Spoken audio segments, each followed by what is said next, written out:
Innal hamdalillah nahmaduhu wa nasta'inuhu wa nastaghfiruh wa na'udzu billahi min shururi anfusina wa min sayyiati a'malina. Man yahdihillahu fala mudhillalah wa man yudlil fala hadiyalah. Nashhadu an la ilaha illallah wahdahu la syarikalah wa anna Muhammadan abduhu wa rasuluh. Ma'asyiral muslimin yang semoga Allah muliakan dan Allah limpahkan rahmat dan karunia-Nya. Marilah kita memanjatkan puji dan puja syukur kita kepada Allah Subhanahu wa taala yang dengan nikmat-Nya kita masih bisa merasakan kehidupan dunia. Yang dengan taufik dan rahmat-Nya hati kita tergerak, kaki kita melangkah menuju salah satu rumah-rumah Allah Subhanahu wa taala untuk beribadah, untuk bertakarrub, untuk menyiapkan bekal sebelum perjalanan yang sangat panjang yang diawali dari liang kubur kita. Wa tazawwadu fa inna khairaz zadi taqwa. Dan berbekallah, dan sebaik-baik bekal adalah ketakwaan. Maka nikmat-nikmat di atas tidak mungkin kita hitung. Wa in ta'udu ni'matallahi la tuhsuha. Dan jika kalian ingin menghitung-hitung nikmat Allah, maka kalian tidak akan bisa menghitungnya. Maka berusahalah bersyukur semampu kita dan beristighfarlah kepada Allah Subhanahu wa taala atas kekurangan dan kelalaian kita dalam bersyukur dan beramal serta beribadah kepadanya.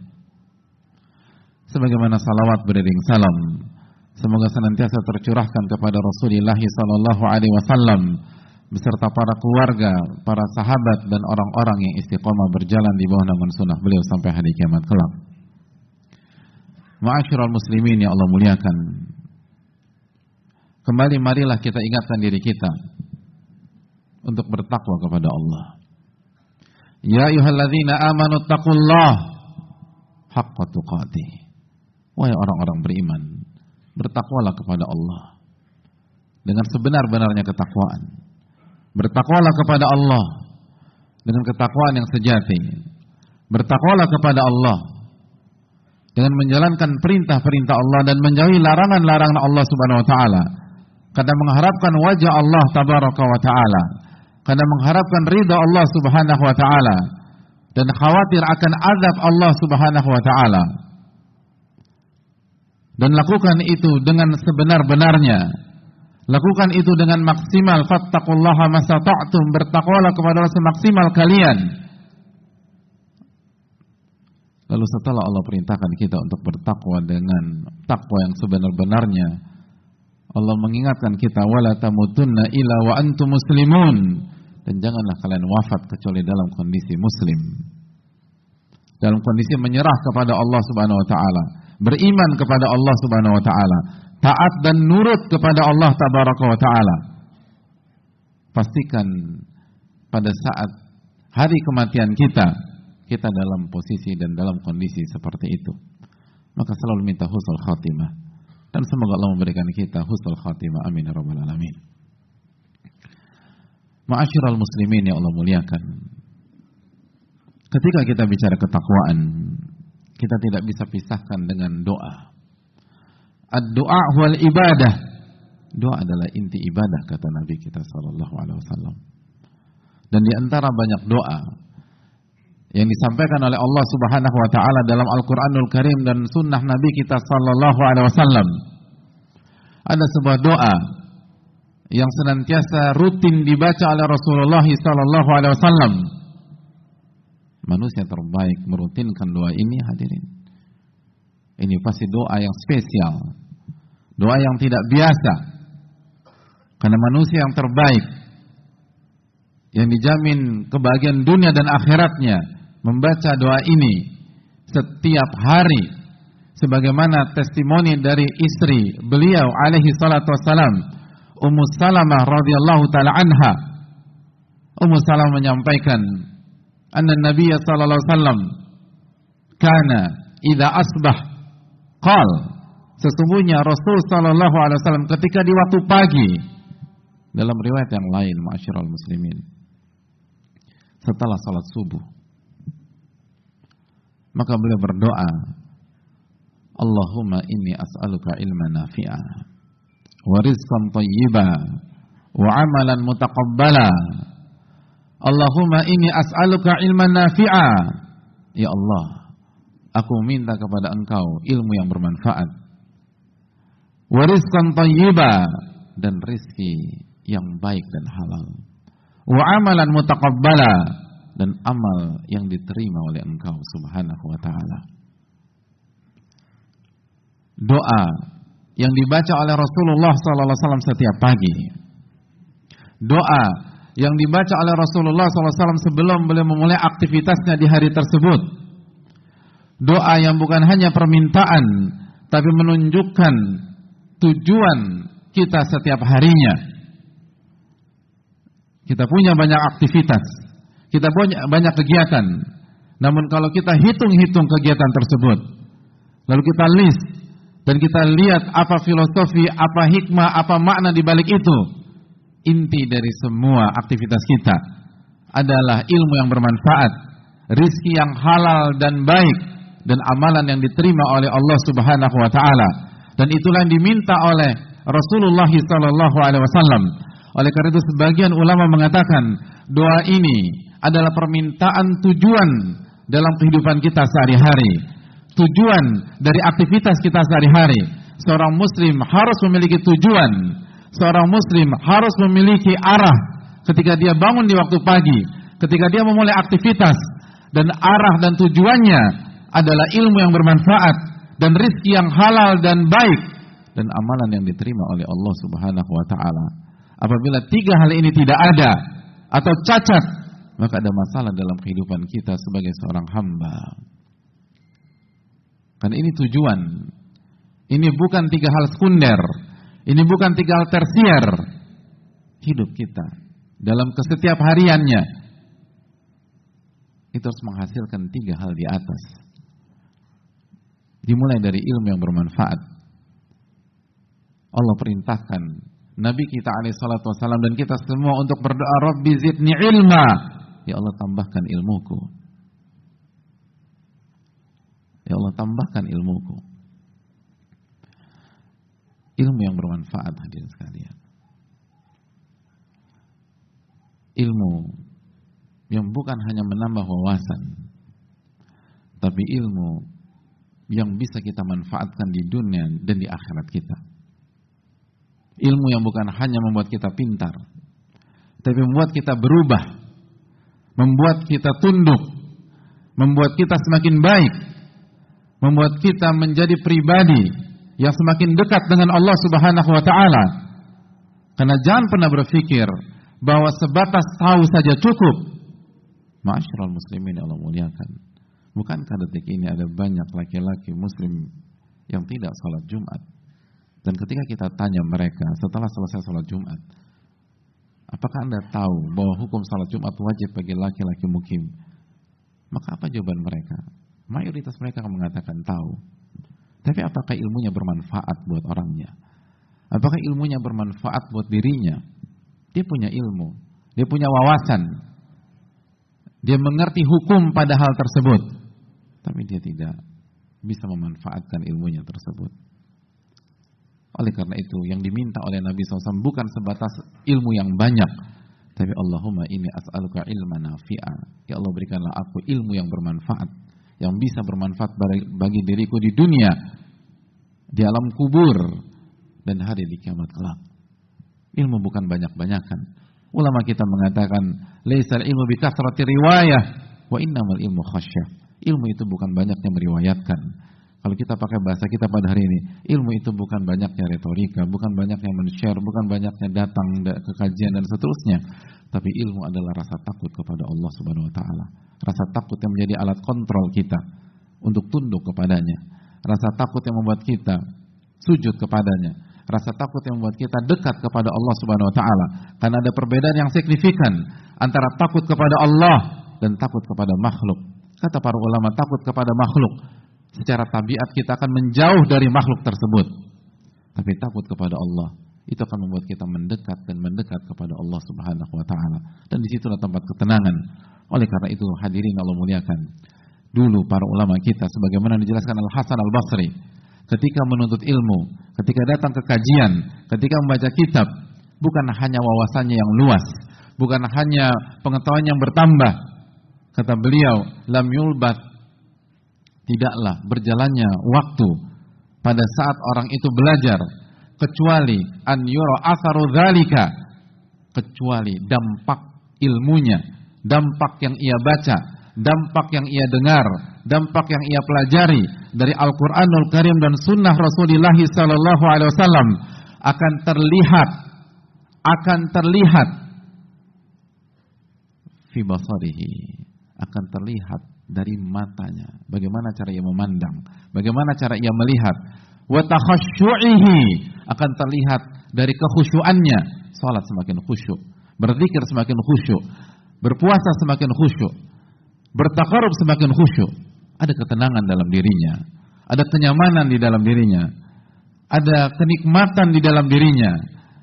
Kelihatan bagaimana dia khusyuk ketika membaca Al-Quran, kelihatan ketika dia khusyuk pada saat dia bareng-bareng kita salat zuhur berjamaah di kantor, terlihat kekhusyuan pada saat dia mengerjakan qobliyah zuhur atau ba'diyah zuhur, terlihat kekhusyuan ketika kita bertemu dengan orang yang sama di waktu asar di masjid yang sama. Kekhusyuan itu menjadi bagian yang tidak terpisahkan dalam dirinya. Kenapa?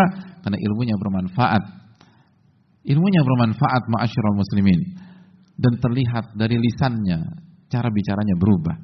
Respect dengan orang, santun dengan orang, baik dengan orang, punya kualitas linguistik yang baik dan berbeda pada saat dia belajar dan pada saat dia belum belajar.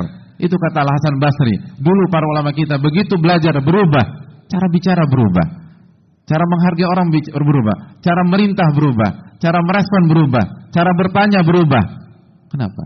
Karena ditempa oleh Al-Quranul Karim dan sunnah Nabi kita SAW. Itu ilmu yang bermanfaat. Merubah lisan, hadirin, merubah lisan, wa yadihi, dan merubah tangannya. Berubah tangan. Tangan tidak mau menyentuh yang haram. Tangan tidak mau menyakiti istri yang ada di rumah. Tangan tidak mau menganiaya anak-anak yang notabene adalah darah daging kita. Tangan berubah. Tangan akan lembut, akan digunakan untuk hal yang dihalalkan oleh Allah Subhanahu wa taala. Tangan akan digunakan untuk mengungkapkan kasih sayang kepada keluarga, bukan untuk menyakiti mereka. Kenapa? Karena dampak dari Al-Quranul Karim dan sunnah Nabi SAW yang dia pelajari. Wa salatihi wa zuhdih, dan akan terlihat perubahan dalam salatnya. Salatnya semakin nikmat, salatnya semakin khusyuk, salatnya semakin bagus. Dia akan jaga salatnya, hadirin Allah muliakan. Dan bukan hanya jaga salat dari sisi waktu, bukan hanya jaga salat dari segi lisan atau bacaan atau gerakan, tapi menjaga kualitas salatnya. Lalu dia akan berubah bagaimana dia memandang dunia. Pada saat dia belum belajar, dia menjadi hamba dunia. Tapi setelah dia belajar, dia menjadi hamba Allah Tabaraka wa Ta'ala. Pada saat dia belum belajar, dia menjadikan dunia sebagai tujuan. Tapi pada saat dia telah belajar, dia menjadikan dunia sebagai sarana. Dan ini bukan tentang kaya atau miskin, ini tentang orientasi dan bagaimana sudut pandang kita terhadap dunia. Dan itulah ilmu yang bermanfaat. Aku qouli hadza wa astaghfirullah li wa lakum. Alhamdulillahi hamdan katsiran thayyiban mubarakan fih, kama yuhibbu rabbuna wa yardah. Wassalatu wassalamu ala asyrafil anbiya'ihi wa ala alihi wa sahbihi ajma'in, wa ba'd. Ma'asyiral muslimin yang Allah muliakan. Lalu kita meminta warizqan thayyibah, dan rizki yang baik dan halal. Ma'asyiral muslimin yang Allah muliakan. Rizki bukan sembarang rizki. Rizki bukan tentang banyak atau berapa nominal kita dapatkan, tapi pastikan yang kita kejar di setiap harinya hanyalah rizki yang halal dan baik, agar kita tergolong orang-orang yang beriman. Alangkah inkonsistensinya kita ketika di pagi hari kita berdoa warizqan thayyiba, ya Allah berikanlah aku rizki yang halal dan baik, tapi beberapa jam kemudian kita ambil harta yang haram, kita ambil uang haram, dan kita makan uang haram. maka doa kita di pagi hari setelah sholat subuh tersebut hanya doa yang diucapkan oleh lisan kemunafikan, tidak ada esensi, tidak ada kejujuran, tidak ada ketulusan, hanya lip service saja dari lisan, tapi tidak diyakini di dalam hati kita. Orang yang membaca doa ini dengan hatinya dan bukan hanya dengan lisannya, paham maknanya, bukan hanya mengerti bahasa Arabnya secara bahasa, maka ia akan meresapi bahwa saya telah meminta kepada Allah rizki yang halal dan rizki yang baik.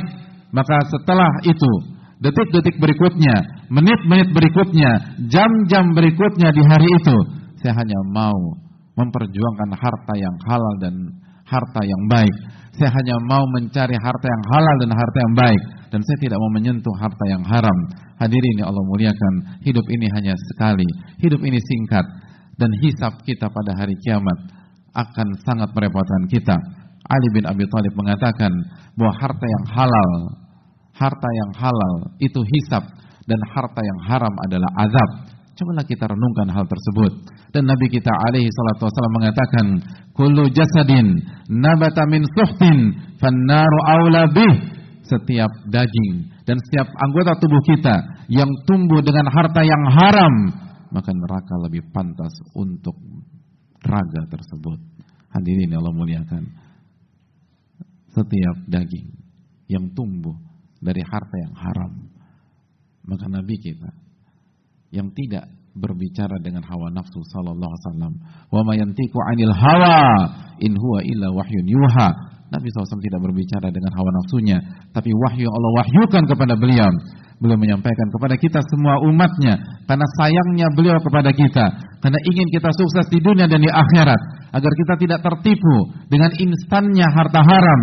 Kullu jasadin nabata min suhtin fannaru aula bih. Setiap jasad dan tubuh yang tumbuh, yang berkembang dari harta yang haram, maka neraka lebih pantas untuknya.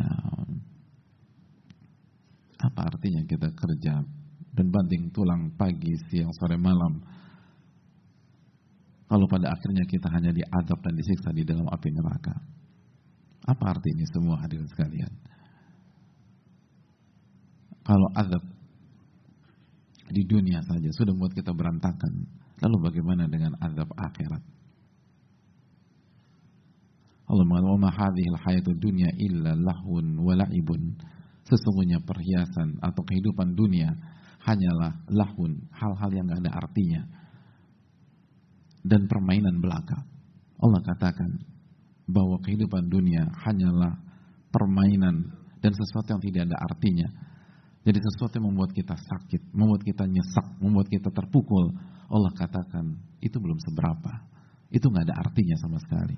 Lalu Allah lanjutkan dengan firman-Nya, wa inna daral akhirata lahiyal hayawan. Sesungguhnya kehidupan real itu kehidupan di akhirat. Anda sakit hati, Anda sakit, Anda sedih, Anda terpuruk, itu bukan seberapa. Kalau Anda ingin tahu sakit yang real, kalau Anda ingin tahu terpuruk yang real, kalau Anda ingin tahu kekecewaan yang sesungguhnya, tunggu di akhirat, kata Allah Subhanahu wa taala. Wa inna daral akhirah lahiyal hayawan. Sesungguhnya kehidupan akhirat itulah kehidupan real. Oleh karena itu, jaga diri kita dan jaga tubuh istri kita, jaga tubuh anak-anak kita dari api neraka. Jangan berikan makan kepada mereka kecuali dari harta yang halal. Jangan sampai kitalah penyebab mereka dimasukkan neraka oleh Allah Subhanahu wa taala.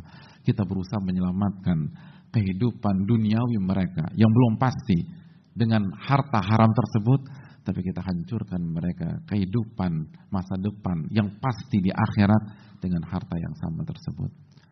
Dan yang terakhir, hadirin sekalian, wa amalan mutaqabbala, dan amal yang diterima oleh Allah Subhanahu wa taala. Intinya bukan banyak-banyaknya amal. Intinya apakah amal itu diterima atau tidak oleh Allah Subhanahu wa taala. Dan amal yang diterima adalah amal yang ikhlas kepada Allah dan mengikuti tuntunan Rasulullah sallallahu alaihi wasallam sebagaimana keterangan para ulama-ulama kita. Hadirin Allah muliakan, intinya bukan berapa banyak kita salat, tapi intinya berapa salat yang diterima oleh Allah Subhanahu wa taala. Abu Darda pernah mengatakan, la an astaikina anna Allah taqabbala minni salatan wahidah ahabbu ilayya minad dunya wa ma fiha. kalau aku bisa memastikan, kalau ada info yang bisa aku dapatkan bahwa Allah menerima salatku satu kali saja, satu salat, bukan 2, bukan 3, bukan 1 tahun, bukan 2 tahun, bukan 3 tahun, bukan seumur hidup, satu kali salat saja Allah terima, itu lebih aku cintai dan lebih aku pilih daripada dunia dan seisinya. Oleh karena itu, entah berapa banyak ibadah yang sudah kita lakukan, tapi pertanyaannya, sudah ikhlaskah kita pada saat mengerjakan ibadah tersebut? Sudahkah kita mengharapkan wajah Allah Subhanahu wa taala semata? Dan sudahkah kita tahu ilmunya? Dan sudahkah kita mengikuti Rasulullah sallallahu alaihi wasallam sebagaimana suri tauladan kita? Ini menjadi tantangan kita.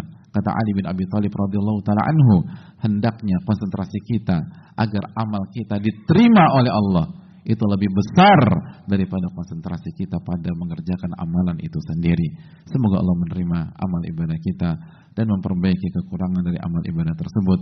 Dan semoga Allah Subhanahu wa taala memberikan kita taufik untuk mengamalkan doa ini. Doa yang sangat simpel, doa yang sangat sederhana, doa yang mudah dihafal. Siapa saja orang yang diberikan taufik untuk menghafal doa yang redaksinya hanyalah Allahumma inni as'aluka ilman nafi'an wa rizqan thayyiban wa amalan mutaqabbala. Ya Allah, berikanlah kami ilmu yang bermanfaat dan rizki yang halal dan baik dan amalan yang diterima oleh Engkau.